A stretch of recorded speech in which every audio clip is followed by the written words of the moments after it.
1차 면접은 파트장급 분들 앞에서 이제 직무적인 부분을 조금 파악해보는 면접이었고 2차 면접은 S&P 분들이 다 쫙 앞에 앉아 계시고 다대다로 진행을 했었는데 나는 꼭 약간 해주고 싶은 얘기가 올해는 어떤 얘기를 할지 아무도 모르고 할머니한테 설명한다 생각하고 자산운용업에 대해서 설명해봐라. 일단 인턴 경험조차 없어. 국내 기업이나 아니면 컨설팅, 금융권 준비를 많이 하는 친구들이 하는 그런 기업들에서 인턴을 한 적도 없기 때문에 나는 완전 생신입이라고 할 수 있고. 이게 근데 이제 또 면접을 한번 넘어가 보면은 우리 때 면접이 되게 다이나믹했다고 나는 생각하거든. 물론 1차 면접, 2차 면접이 다르지만 1차 면접은 파트장급 분들 앞에서 이제 직무적인 부분을 조금 파악해보는 면접이었고 2차 면접은 S&P 분들이 다 쫙 앞에 앉아 계시고 다대다로 진행을 했었는데 나도 되게 2차 면접, 임원 면접에서 진짜 이 회사 진짜 내가 엄청 그렇게 잘 알지는 못했던 회사지만 되게 다니고 싶다 라고 질문해서 좀 느꼈거든. 뭐 일단은 말한 것처럼 자기소개서 할 때 전 회사 이야기를 절대 하지 마시고 말씀해 보세요 라고 했는데 내 같은 조에서 1번에 앉은 분이 무시하고 그냥 준비한 걸 한 거야. 그래서 뭐 제가 어디서 인턴했고 어디 다니다고 그러니까 조금 S&P 분들께서 한 분이 바로 말 끝나자마자 제가 그런 조건을 드렸는데 왜 그렇게 말하세요? 다시 해보세요 이렇게까지 했었거든. 그 이후에 나온 질문들도 되게 참신했던 게 많고 그러면 너네들도 아마 비슷했을 것 같아가지고 좀 받았던 질문 중에 이거 되게 새로웠다, 이거 재밌었다 하는 것들을 공유해 줄 수 있어? 많았어가지고 우리 때 그 과일 자기소개를 해보라는 사람도 있더라고. 나 그 사람이야. 그럼 뭐라고 얘기했어? 갑자기 나한테 당신의 과일에 비유해서 이러는 거야. 나는 생각나는 게 토마토밖에 없더라고. 근데 멋쟁이 열정은 뭔가 좀 토마토? 빨간색이랑 어울리잖아. 그래서 빨간색 과일에 뭐가 있을까? 그래 일단 토마토 빨간색으로 말해보자 해서 저는 토마토입니다. 근데 토마토가 원래는 초록색에다가 빨간색이 되잖아. 그래서 나는 지금 초록색 토마토지만 좀 가지고 있는 열정을 넣어가지고 그래, 이런 포인트들이 다 있다니까. 빨간 토마토로 해보겠습니다를 되게 약간 버벅거리면서 말을 했지.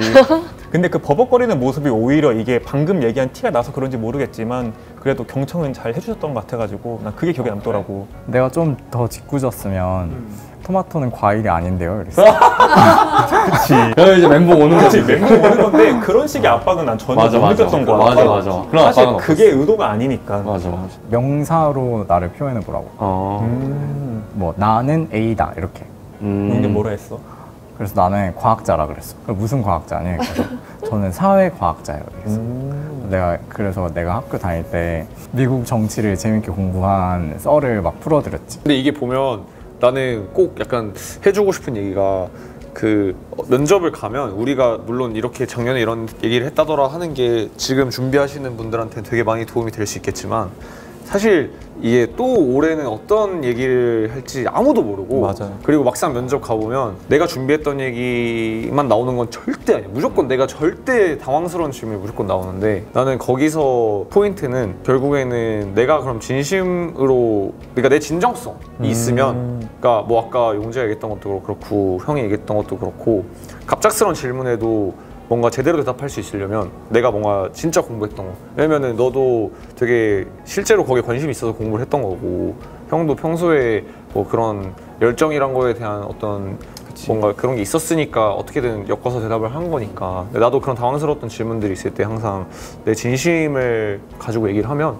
좀 버벅거리더라도 그 질문자의 의도에 뭔가 맞는 대답이 나오지 않나. 다 그런 질문들이 많았던 것 같아. 근데 그래도 궁금해하실 테니까 맞아, 조금 몇 개 말을 해보자면은 그냥 우리 생각 빼고 말을 해보자면은 내가 기억나는 거는 서울에서 좋아하는 부동산 그리고 좀 아쉽다고 생각하는 부동산 이런 거 물어보셨는 2차? 보셨고 2차 때 그러니까 대표님 면접 얘기를 해주자면은 그런 부동산에 대한 얘기를 좀 하셨었고 또 이건 내가 받은 질문은 아니지만 뭐 매일매일 매월인가 매일인가 10만 원씩 나오는 맞아. 기회가 있으면은 그걸 얼마 주고 살래? 맞아. 뭐 이런 질문도 있었고 할머니한테 설명한다 생각하고 자산운용업에 대해서 설명해봐라. 그리고 이지스 자산운용을 소개해봐라. 뭐 이런 것도 있었고 또 받았던 게 코로나 시국이라서 요즘 되게 임차인들이 어려움을 많이 겪고 있는데 임차인이 제대로 이제 임대료를 내지 못하고 있을 때 그냥 너가 작은 건물 관리하는 건물주면은 어떻게 할래? 이걸 어떻게 조금 극복해 볼래? 이런 질문도 좀 하셨던 것 같아. 또 뭐 나랑 있었지? 되게 순서가 비슷했을 것 같아. 나도 앞에서 말했던 코로나 임차인 관련된 거 빼고 다 나왔었고, 그리고 너가 사업한다면 무슨 사업을 할 거고 그 이유는 뭐냐, 뭐 이런 것도 있었고. 그리고 또 뭐 열정을 한번 정말 제대로 불태워봤던 그런 사례 있으면 말해달라. 그런 거는 되게 많이 물어봤다. 맞아. 되게 전형적인 질문이지. 근데 10만 원 그거 뭐라고 답했어? 매일 아. 10만 원이 나오는 기계가 있는데 널 얼마에 살래? 아, 나는 그 질문 안 받았어. 아 그래? 근데 그게 지금 생각해보면 살짝 부동산처럼 생각할 수도 있는 것 같아. 부동산도 어떻게 보면 배당이 꼬박꼬박 나오는 그렇지. 자산인 거잖아. 그러면 그래서 그런 점에서 좀 비슷했던 것 같고. 나는 그게 어떻게 되는지 딱 생각났는데, 앞에서 내 조가 조금 되게 다이나믹했어. 1번 참가자가 전 안 사겠습니다. 그런 상자가 있을 리 없기 때문입니다. 이러는 거야. 그래서 쉽지 않네. 근데 두 번째도 저 또한 안 사겠습니다. 이렇게 오는 거야. 내가 네 번째였거든. 뭐 세 번째 뭐라 한 것 같아. 나는 이거는 그런 의도는 아닌 것 같다. 그래서 그냥 앞에 그냥 치고 나왔어. 일단 저는 이거의 진위를 판단하라는 요지는 아니라고 저는 생각하고, 일단 그대로 받아들여 생각해 본다면, 일단은 저는 1,000만 원에 사겠습니다. 일단 그 이유는, 일단 그 기계 가치는 매일 10만 원이 나오기 때문에 누가 생각해도 1,000만 원 이상의 가치다. 거의 무한한 가치가 있다고 생각하는데, 일단은 그걸 팔려고 하는 판매자의 의도를 봤을 때 급전이 필요한 것 같다. 그러면은 그 현금으로 가장 내가 지불할 수 있는 가장 높은 금액을 저는 제시해야 된다고 생각을 했고, 어떻게든 반드시 사야 되니까 그게 제 통장을 정말 영끌해 볼 때 현금 당장 한 1,000만 원 정도 끌어올 수 있을 거라고 살짝 오버해서 생각해 봤습니다. 라고 했어. 그랬더니 넘어갔는데 옆에 분이 저는 1,000만 원에 더해서 11,000원에 사겠습니다. 그래서 저도 앞에 답변하신 분과 동일한 생각인데 제가 사야 되니 1,000만 원을 더하겠습니다. 이러는 거예요. 그래서 그게 약간 나는 부동산을 물어본 게 맞는 것 같은데. 그러니까 실물 캠레이시랑 그치. 맞아. 나도 근데 그렇게 답하고 싶은데 나는 그걸 모르니까. 나는 사실 이쪽을 생각해보는 사람이 아니니까 최대한 내 안에서의 논리를 답하려고 했다. 일단 이거 1 단위로 줬으면 연 단위로 환산을 해서 환산을 해서 계산을 해줬어야 돼. 이 대표님들 보면 너무 재밌겠다. 그러니까 이거 나중에 이거 이 질문은 왜 내셨는지 가장 인상 깊었던 그게 나 뭔지. 같으면은 카페를 차릴 건데 주변보다 커피값을 비싸게 받고 공간을 좀 더 이렇게 잘 해놓고 팔 거냐, 아니면 주변보다 커피값을 싸게 해서 장사를 할 거냐, 뭐 그런 전략으로 갈 거냐, 뭐 이런 질문도 물었던 것 같아. 맞아. 사실 그래서 우리가 이렇게 질문을 나열하는 것보다 이렇게 답변까지 같이 말해주는 이유가, 질문은 아까 경혜가 말해준 대로 이게 똑같이 나오지도 않을 거고, 그리고 이게 사람마다 이거에 어떻게 답변하는지를 평가하는 거니까. 그럼 그 과정에서 용재는, 그러니까 우리 다 물어보긴 할 건데, 우리가 어쨌든 합격을 해서 지금 이 자리에 있는 거잖아. 그 전형에서 너만의 경쟁력이 가장 좋은 경쟁력이 뭐였다고 생각해? 난 운이 좋았어. 오. 처음 1차 면접을 봐주신 분이 지금 내가 같이 일하고 있는 상무님. 상무님이 내가 자기소개를 하고 나서 내 자소서를 처음부터 끝까지 다 읽어봐 주신 거야. 그 자리에서. 그래서 질문을 나한테 엄청 많이 해주셨어. 당신 딴에는 되게 당황스러운 질문을 막 많이 하셨거든. 뭐 영어 자기소개 지금 할 수 있어요? 이러면. 근데 내가 바로바로 다 했어. 질문을 할 때마다. 그래서 되게 내가 마음에 드셨나 봐. 근데 운이 좋았다. 이런 분을 만나서 그래서 왔다. 그분이 같이 일하게 될 분인 줄 모르고 나는 지금 일하고 있는 팀에 가고 싶다고 했었어 그때. 근데 그분한테 그런 말을 한 거야. 면접 때. 그분의 소속이나 이런 건 몰랐는데 우연히 그 상무님한테 그 상무님의 팀으로 가고 싶다라고 그냥 말을 한 거야. 그래서 나는 운이 좋았다고 밖에 나는 설명을 할 수 없을 것 같아. 물론 뭐 그게 아니었어도 합격을 할 수 있을 것 같긴 한데. 그치? 그러게. 나도 솔직히 어느 부분을 좋게 봐주셨는지는 잘 모르겠는데, 이직할 때, 그러니까 여기를 이지스 올 때 이지스 하나를 딱 썼다고 했잖아. 다른 회사를 아예 안 쓰고. 그러니까 되게 이 회사에 대한 내 나름대로 공부를 많이 했어. 뭐 정말 기사 같은 것도 다 찾아보고 SPI 뭐 이런 것도 좀 보고 이 회사가 원하는 게 뭘까? 이 회사가 바라보는 게 뭘까? 이런 거를 내 나름대로 좀 연구를 많이 했던 것 같아.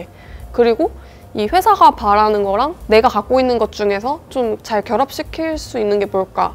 그러니까 내 강점이 회사에서 느꼈을 때 좀 매력적으로 보일 만한 게 뭘까? 좀 이런 나 혼자만의 그 상상의 나래를 되게 많이 펼치고 면접을 갔었거든? 근데 그런 게 되게 도움이 많이 됐을 것 같아. 왜냐면은 또 질문이 너무 중구난방이고 예측하지 못하는 질문들을 많이 받다 보니까 나 혼자 그렇게 좀 고민해보고 상상해보고 했던 게 되게 좀 그 자양분이 많이 된 것 같아. 그러니까 내가 이래서 붙었다라기보다는 뭔가 지원을 할 때 그런 고민을 많이 해보면은 되게 도움이 많이 되지 않을까 싶어. 나도 면접을 돌아보면 1차도 그렇고 2차도 그렇고 이지스에 오고 싶어하는 사람들은 많은 것 같은데 이지스에 대해서 그만큼 많이 공부를 하고 오는 사람들은 많이 없는 것 같아. 그러니까 실제로 경력직들이 많아서 그런지는 모르겠지만 사실 그렇게 현직에 일하는 사람들은 그 회사에 대해서 막 공부를 하거나 이렇게 할 시간도 많이 없는 것도 사실이고 그렇다 보니까 근데 나는 면접 전에는 몰랐는데 면접장 가서 그걸 되게 많이 느꼈던 것 같고 그래서 어떻게 보면 나는 거기서 약간 차별성이 좀 있지 않았나. 회사에 대한 로열티. 나는 실제로 연정이 말한 것처럼 회사가 나를 왜 뽑아야 되는가에 대해서 되게 많이 생각을 하고 갔었고 회사를 왜 가고 싶은지도 되게 많이 생각을 했었는데 아까 말한 것처럼 이지스를 왜 가고 싶은지는 뭐 앞에서 말을 했지만 그런 것 때문에 나는 면접 전에 서류를 내고 나서 이지스가 서울 내에서 그 가지고 있는 자산들을 다 막 엄청 많이 가봤어. 그래서 CBD, YBD, GBD 나눠가지고 권역별로 다 가봤어. 그래서 현직자 선배들한테도 뭐 가볼 만한 자산이 뭐가 있는지 물어보고 이제 권역을 나눠서 뭐 하루 이틀씩 잡아서 가보고 뭐 실제로 거기서 건물이 좋았던 점, 나빴던 점을 내가 혼자 생각을 해보면서 그냥 그랬었는데 마침 면접 때 그걸 물어보는 게 1차 때도 물어보고 2차 때도 물어보셔가지고 맞아. 나도 물어봤어. 맞아. 이지스 자산 다 봤냐고. 맞아. 그래서 나는 개인적으로 느꼈던 것들에 대해서 얘기를 하고 실제로 사실 건물에 가봐야지만 알 수 있는 단점들과 장점들이 있어서 그거를 얘기를 했을 때 반응이 되게 좋았던 것 같아. 그러네. 이렇게 이야기하다 보니까 그 질문들이 맞아. 딱 생각나네. 정현이 너는 이지스 입사하면서 너만의 경쟁력이 뭐였던 것 같아? 내가 남들보다 뛰어난 거는 사실 너무 다 쟁쟁한 사람이 많았었고 내가 제일 고민했던 거는 왜 이 회사는 어떤 사람을 왜 뽑고 싶어 할까 이게 제일 나한테 궁금지였던 것 같아. 나도 그래서 회사에 대한 뭔가 연구, 고민 되게 많이 했던 것 같고 회사가 어떠한 방향으로 가고 있고 어떤 걸 추구하려고 하고 그러면 어떠한 성향을 가진 사람을 좋아하겠구나를 먼저 정리한 다음에 내가 어떤 사람인지 따로 정리했던 것 같아. 그러니까 내가 어떤 사람이고 회사는 어떤 사람을 원하는데 중간의 부분이 어떤 게 있을까 이런 거를 좀 내 나름대로 정리를 하고 이제 면접에 들어가니까 2차 면접에서는 사실 즉흥적인 질문을 하면은 평소에 생각하는 게 나을 수밖에 없잖아. 그래서 어떠한 즉흥적인 질문이더라도 그냥 평소에 내가 정리해놨던 것들을 얘기하다 보니까 그런 점에서 좀 뭔가 자연스럽게 얘기할 수 있었던 게 좀 도움이 됐던 것 같아. 되게 특이 케이스의 지원자라는 걸 오히려 조금 어필하고 강조했던 것 같아. 예를 들어서 1차 면접에서 계속 부동산 금융에 대해서 그렇게 이해도가 크지 않으니까 뭔가 내 스스로도 답변에 조금 깊이가 얕다는 걸 되게 느꼈거든. 근데 마지막 질문, 진짜 마지막 질문이 뭐였냐면 1차 면접에서 뭐 이상적인 커리어적인 멘토가 있냐? 닮고 싶은 사람이 있냐? 커리어적으로. 진짜 깜짝 놀란 게 난 그 질문을 가장 마지막으로 답하는 순서였거든. 앞에 4-5명이 다 그 질문은 제가 커리어적인 멘토는 생각해 본 적이 없어서 그거 말고 제가 마지막으로 어필하고 싶은 말 이렇게 마지막으로 준비해온 한마디 하겠습니다 하면서 다 그 멘트를 하는 거야. 마지막 한마디. 근데 일단 질문을 받은 거잖아. 그래서 나는 그래도 나는 다행히 시간이 좀 있어가지고 진짜 난 이게 마지막 어필이라고 생각해서 나를 그냥 아예 각인시키자 해서 나 전공이 스포츠 산업과잖아. 무조건 스포츠 인물을 생각했어. 저는 박지성입니다. 근데 갑자기 막 좀 삘이 받아가지고 박지성은 사실 지금 뭐 EPL 1호 선수고 되게 우리나라에서 손꼽히는 역사적인 선수지만 시작은 그렇지 않았다. 대학 졸업하고 K리그도 못 가고 일본 가서 하다가 정말 우연한 계기로 월드컵에 승선해서 또 최초 EPL 선수가 됐다. 나도 상경결 정도도 아니고 스카이도 아니고 뭐 일을 하지만 일을 해서 부동산 금융에 정말 내 발자취를 남기는 사람이 되고 싶다. 이렇게 딱 마음을 했었거든. 그 문항마다 진짜 최선을 다했던 것 같아. 돌이켜보면 못할 것 같은 최선의 답변을 다 하고 온 것 같아.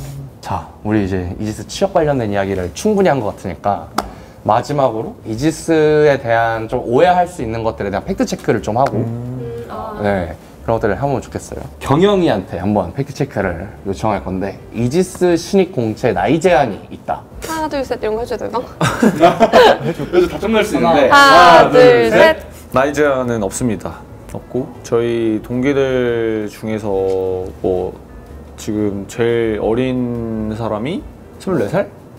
입사 나이 기준으로 한번 말해볼까? 작년 기준. 작년 기준으로 23살? 맞아. 23.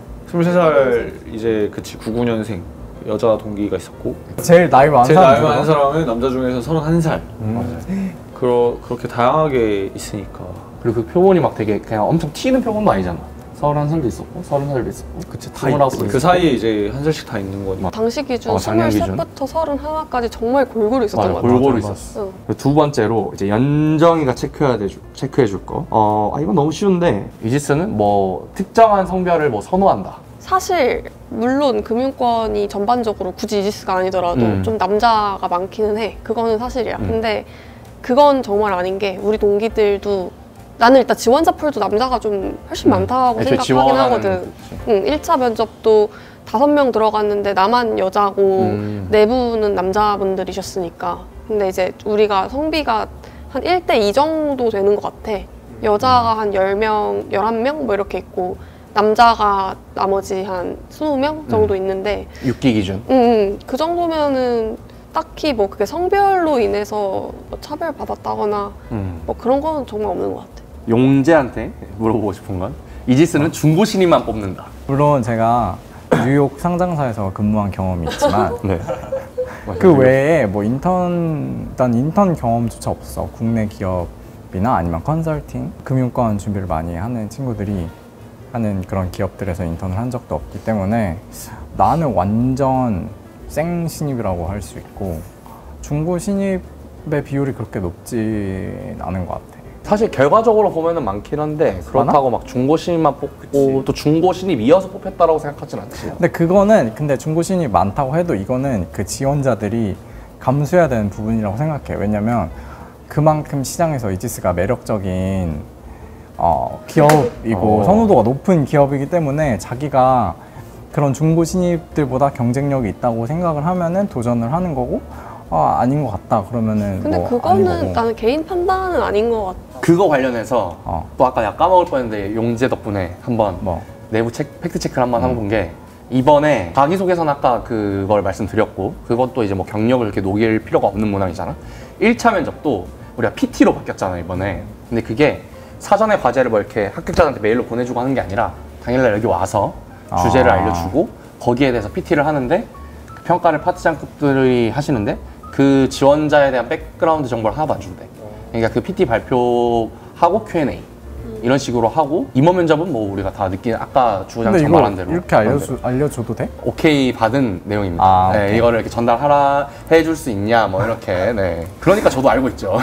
네. 네. 블라인드를 한다는 거죠. 네, 블라인드 채용을 할 거고. 네. 그래서 오히려 이번 7기는 그렇게 중고심이 아니더라도 그렇게 크게 불리하다는 생각보다는 뭐 그냥 본인에 대해서 조금 더 생각하고 본질적인 그런 답변을 한번 해줄 수 있는 게. 근데 그런 게 있는 것 같아. 옆에 중고 신입들이 많아.